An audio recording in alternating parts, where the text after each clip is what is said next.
اور میں گزارش کروں گا عالی جناب مولانا مفتی معراج الدین ابرار صاحب سے کہ وہ تشریف لائیں اور یہاں پر افکار عالیہ سے نوازیں، صلوات کا سہارا دیں۔ اللہم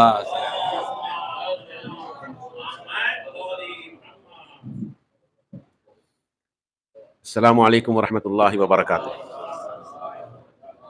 نحمدہ ونصلی ونسلم علی رسولہ الکریم، اما بعد۔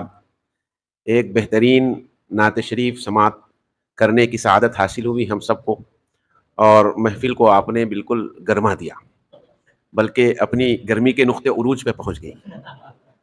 اب اس کے بعد کسی اور چیز کی ضرورت ہی محسوس نہیں ہوئی، یعنی جیسے آدمی دسترخوان پہ بیٹھ کے پیٹ بھر گیا تو روحانی پیٹ بھر گیا۔ ماشاءاللہ، اللہ جزائے خیر دے۔ تو اب میرا بھی کوئی ارادہ نہیں ہے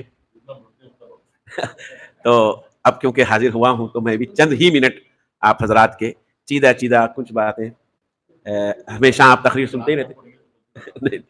اصل میں آنے کی وجہ یہی ہے کہ کل پرسوں میں آ نہیں سکتا تھا، تو مجبوراً دیر ہوئی، تب بھی میں حاضر ہو گیا آپ حضرات کی محبت میں۔ تو کوئی تقریر ہمیشہ آپ سنتے ہیں، تو میں چند باتیں آپ کے سامنے، وقت بھی کافی ہو گیا ہے، آپ کا امتحان نہیں لینا چاہتا۔ ماحول بالکل شاعرانہ بن گیا ہے، تو میں بھی ایک اپنا ہدیہ، اپنا دل پیش کروں، اپنی وفا پیش کروں۔ اس کو آپ نعت کے پس منظر میں سنیں۔ آدمی اس کو بطور غمہ چھیڑوں، تیرے ملنے کی خوشی میں کوئی نغمہ چھیڑوں، یا تیرے درد جدائی کا گلہ پیش کروں۔ میرے خوابوں میں بھی تو، میرے خیالوں میں بھی تو، میرے خوابوں میں بھی تو، میرے خیالوں بھی تو، کون سی چیز تجھ سے جدا پیش کروں، کون سی چیز تجھ سے جدا پیش کروں۔ اور جس شعر کے لیے میں نے یہ 3 شعروں کی زحمت دی ہے آپ کو، اصل وہ موضوع سے متعلق ہے، جو تیرے دل کو ڈبھائے وہ ادا مجھ میں نہیں۔ یعنی ہمارے مقررین کی جو بات تھی، ابھی میں جتنا سنتے ہوئے آیا ہوں، ان ساری باتوں کا خلاصہ اس میں شاید آ گیا ہے، اگر آپ سمجھ لیں۔ جو تیرے دل کو لبھائے وہ ادا مجھ میں نہیں، کیوں نہ تجھ کو تیری ہی کوئی ادا پیش کروں، کیوں نہ تجھ کو کوئی تیری ہی ادا پیش کروں۔ تو آج ہمارے جو سیرت کے جلسے سارے کے سارے ہیں، اس میں اس بات پہ ہی توجہ دلانے کی ضرورت ہے کہ ہم اللہ کے رسول صلی اللہ علیہ وسلم کی ادائیں ان کی خدمت میں پیش کریں۔ اس کو قرآن نے کہا لَقَدْ كَانَ لَكُمْ فِي رَسُولِ اللَّهِ أُسْوَةٌ حَسَنَةٌ، کہ رسول کی زندگی میں تمہارے لیے نمونہ ہے۔ تو آج ہمارے لیے ضرورت ہے کہ ہم اللہ کے رسول کی ادائیں، ہر ایک ادا، جیسے کسی نے کہا سر سے پا تک جہاں کہیں دیکھو، ہر ادا کہتی ہے یہاں یہیں دیکھو۔ ایک ایک ادا آپ کی پیاری ہے، ان اداؤں کو ہم اپنی زندگی میں شامل کر لیں تو یہ صحیح ترین نذرانہ ہوگا، اور صحیح ترین ہم اپنی امت ہونے کے ناطے آپ کی خدمت میں اگر کچھ امتی ہونے کا ثبوت پیش کرنا چاہتے ہیں تو وہ یہی ہوگا۔ اور بڑی بات اتحاد وحدت کی بھی ہوئی ہے، بڑا افسوس اس سلسلے میں ہے، بڑا اچھا جملہ وہ بھی اچانک یاد آ گیا، بیچ میں یاد کر دیتا ہوں، بعد میں بھول جاؤں گا۔ آج مسلمانوں کا حال یہ ہو گیا ہے کہ 4 مسلمان ایک سمت میں اسی وقت چل سکتے ہیں جب کوئی ان کے کاندھے پر ہو۔ جنازہ لے کے جب چلیں گے اسی وقت ایک سمت میں چلیں گے، 4 مسلمان ایک طرف نہیں چل سکتے۔ یہ ہماری اپنی ٹریجڈی ہے، سانحہ ہے۔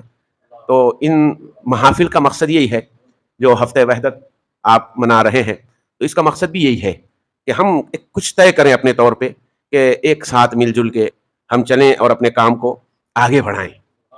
جی ایک اور لطیفہ سناتا ہوں، یعنی بات لطیفہ مراد یہ ہے، یہ ہماری اپنی صورتحال ہے، لطیفے کے انداز میں۔ میرے بھائی کو یقین تھا کہ نام شخصیت پر اثر کرتی ہے، اسم بابوسما کہتے ہیں اس کو، جیسا نام ہے ویسے ہی ہوتا ہے۔ میرے اندر اگر مدد کا جذبہ ہے تو اس لیے کہ میرے ابا نے میرا نام امداد رکھا،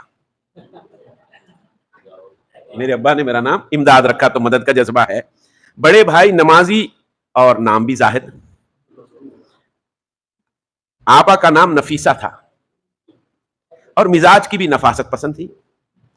ہر وقت آسمانی بجلی کی طرح، منزلی کا نام سائقہ تھا اور ہر وقت آسمانی بجلی کی طرح کڑکتی رہتی تھی۔ چھوٹی کا نام مسرت تھا، خوش رہتی، سب کے ساتھ خوشیاں بکھیرتی تھی۔ سب سے زیادہ ابا کو چھوٹے بھائی کا نام رکھنے پر سننے کو ملی، ابا کو جو باتیں سننے کو ملی وہ چھوٹے بھائی کا نام رکھنے پر ملی۔ وہ ہر وقت سویا رہتا تھا۔ غور کریے یہاں پر، یہ ہے چکی کا پاٹ۔ وہ ہر وقت سویا رہتا تھا، ابا نے اس کا نام ضمیر رکھ دیا تھا۔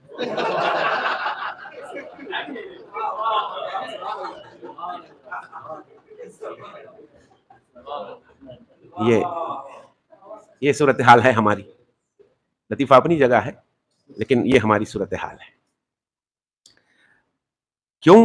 اس لیے کہ دیکھیے ہم غور نہیں کرتے، شیشے کی بوتل سے خوشبو نہیں آتی، شیشے کی بوتل سے خوشبو نہیں آتی، بلکہ اس کے اندر رکھے ہوئے مواد اور مٹیریل سے آتی ہے، اس ٹائپ کا مٹیریل اس میں رکھا ہوا ہے، اس طرح سے۔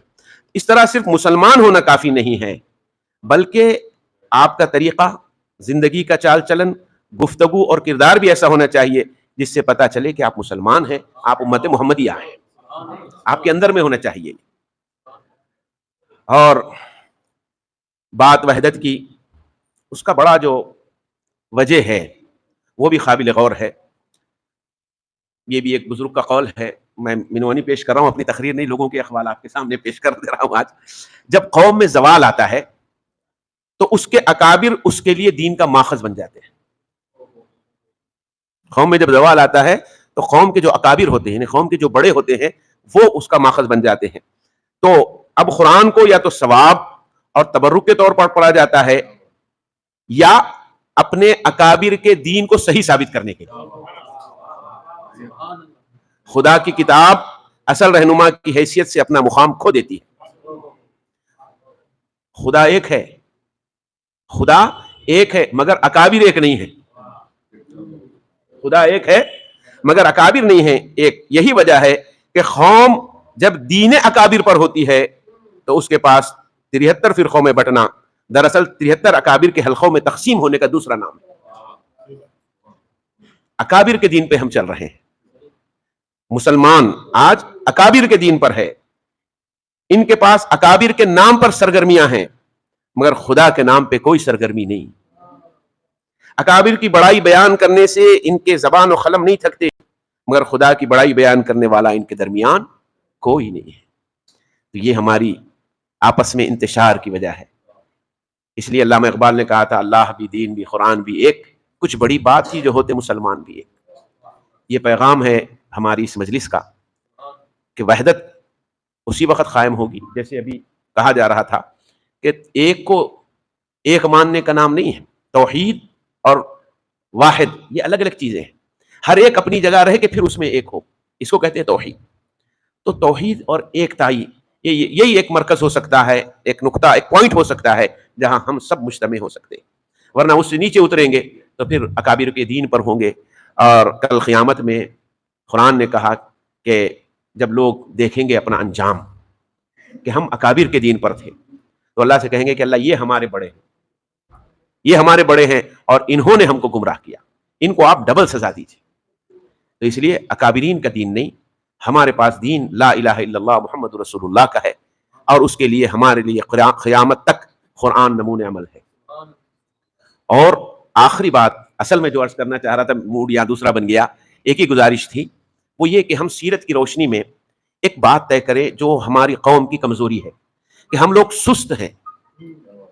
ہم کو وہ آج اگر کامیابی چاہیے تو لوگوں کے شکوے شکایتوں پہ نہیں کہ وہاں ایسا ہو گیا، یہاں ایسا ہو گیا، مسلمانوں کے ساتھ ایسا ہو گیا، حکومت کے ساتھ ایسا ہو گیا۔ کبھی اپنے گریبان میں جھانکے ہم کیا کر رہے ہیں، میرا اپنا کیریکٹر کیا ہے، میرا کردار کیا ہے۔ اور اس سے زیادہ ہم لوگ دعاؤں وظیفوں میں لگ گئے ہیں۔ دعاؤں سے کوئی قوم ترقی نہیں کرتی، وظیفوں سے کوئی ترقی نہیں کرتی۔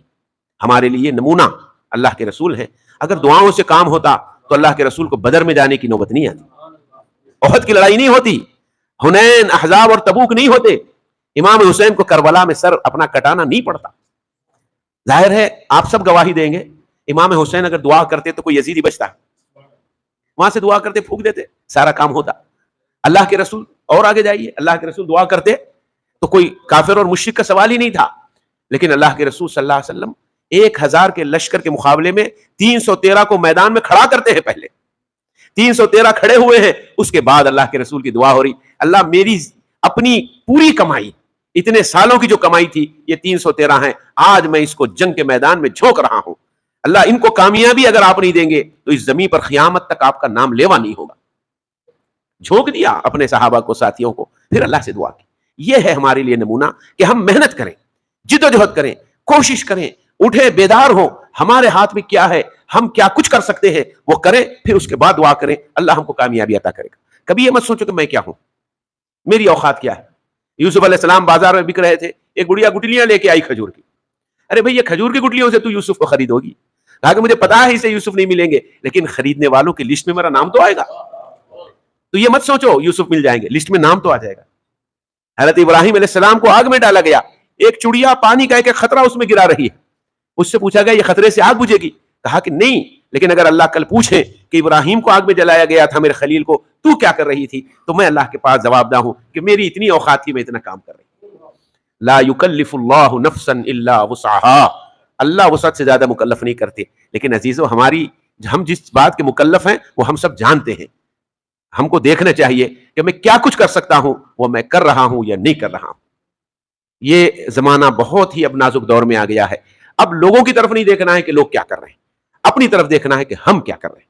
یہ چھوٹی سی مجلس, یہ چند احباب, لیکن یہ اگر طے کر لیتے ہیں تو یہ ایک بہت بڑا کام کر سکتے ہیں. ایک سے ہی کام شروع ہوا تھا, پھر آگے بڑھا. چلو ٹھیک ہے, اتنے لوگ بھی اگر یہ ہو جاتے ہیں, طے کر لیتے ہیں, تو ان سے خاندانوں میں بات چلے گی, نسلوں میں بات چلے گی. بڑے کاموں کی ابتدا چھوٹی سی ہوتی ہے. تو آج کی اس مجلس میں ہم یہ طے کریں کہ دوسروں کی شکوہ شکایت کی بجائے پریکٹیکلی ہم اس کا جواب دیں. شکوے شکایت جواب نہیں ہوتے, جواب یہ ہوتا کہ اپنے آپ کو ثابت کرو. وہ مشہور مثال آپ نے بار بار پڑھی ہوگی, بلکہ آپ اپنے چھوٹوں کو بھی دیتے ہوں گے, کہ اکبر نے ایک بڑی لکیر کھینچ دی اور بیربل سے کہا کہ اس کو کاٹنا بھی نہیں, میٹنا بھی نہیں, اور چھوٹی کر دینا. تو بیربل نے بازو بڑی لکیر کھینچ دی, یہ خود بخود چھوٹی ہو گئی. تو ہم کو شکوے شکایت کرنے کی بجائے ہم اگر بڑے بن کے بتا دیں, وہ سارے فیل ہو جائیں گے, فتنے, سارے فساد اور ساری سازشیں ناکام ہو جائیں گی. ہندوستان میں ہم خالی چیخ رہے ہیں, بات آئی ہے تو میں عرض کر دوں, 35 کروڑ مسلمان ہیں ہندوستان میں, اور آج بی جے پی کی اکثریت والی حکومت ہے, تو ان کے ووٹوں کی تعداد بھی 35 کروڑ ہے. یہ لطیفہ نہیں ہے, یہ فیکٹ ہے. 35 کروڑ ووٹ متحد ہوتے ہیں تو اکثریت والی حکومت بنتی ہے. ہماری تعداد بھی وہی ہے, لیکن ہمارا ایک ایم پی ہے. آدھے تو ووٹ دیتے ہوں گے, آدھے متحد ہو جائیں تو 150 250 ہماری سیٹ, 550 میں سے 250 ہماری سیٹیں آ سکتی ہیں. تو یہ افسوس ہم کو کرنا ہے کہ ہم اپنی پوزیشن کو کتنا کھو چکے ہیں, اور کتنا سازشوں کے شکار ہو کے ہم بالکل نو ویئر ہو گئے ہیں, کوئی ہماری اوقات نہیں رہی. اس کو اتحاد کے ذریعے, اتفاق کے ذریعے, مل جل کے کام کر کے ہم پھر سے کام کر سکتے ہیں. کوئی بات نہیں, وہی قوم آگے بڑھتی ہے جو گر کے دوبارہ سنبھلتی ہے. گر گئے تو پڑے ہوئے ہیں چھوٹے بچوں کی طرح روتے ہوئے, وہ آگے نہیں بڑھتے, بلکہ جو گر کے سنبھلتے ہیں وہ آگے بڑھتے ہیں. کرنے دیجئے دوسروں کو, ہم کیا کر رہے ہیں, ہم کیا کر رہے ہیں, یہ کامیابی کا فلسفہ ہے. شکوے تو بہت ہوئے, شکایتیں بہت ہوئی. الطاف حسین حالی نے بھی ہمارا رونا رویا کہ کرے غیر گر بت کی پوجا تو کافر, جو ٹھہرائے بیٹا خدا کا تو کافر, کواکب میں مانے کرشمہ تو کافر, جھکے آگ پہ بہرے سجدہ تو کافر. مگر مسلمانوں پر بہت ہی کشادہ ہے راہیں, مسلمانوں پر بہت ہی کشادہ ہے راہیں, پرستش کریں شوق سے جس کی چاہیں, اماموں کا رتبہ نبی سے بڑھائیں, نبی کو جو دیکھیں خدا کر دکھائیں. نہ توحید میں کچھ خلل اس سے آئے, نہ اسلام بگڑے, نہ ایمان جائے. یہ اطمینان میں ہم بیٹھے ہوئے, ہمارا کچھ نہیں بھائی, ہم تو مسٹر کلین ہیں, سب دوسرے ہیں. یہ وہم سے اور یہ سوچ سے نکلنے کی ضرورت ہے. اللہ ہم کو اس مجلس کی برکت سے ایک اچھی سوچ, اچھی فکر پیدا کرے اور ہم کو ہدایت نصیب فرمائے. میں آپ حضرات کا ممنون اور مشکور ہوں, خصوصاً قبلہ تقی رضا عابدی صاحب کا بھی, کہ انہوں نے موقع دیا اور آپ حضرات نے توجہ سے میری بات سنی. السلام علیکم ورحمۃ اللہ وبرکاتہ. بےحد ممنون اور مشکور.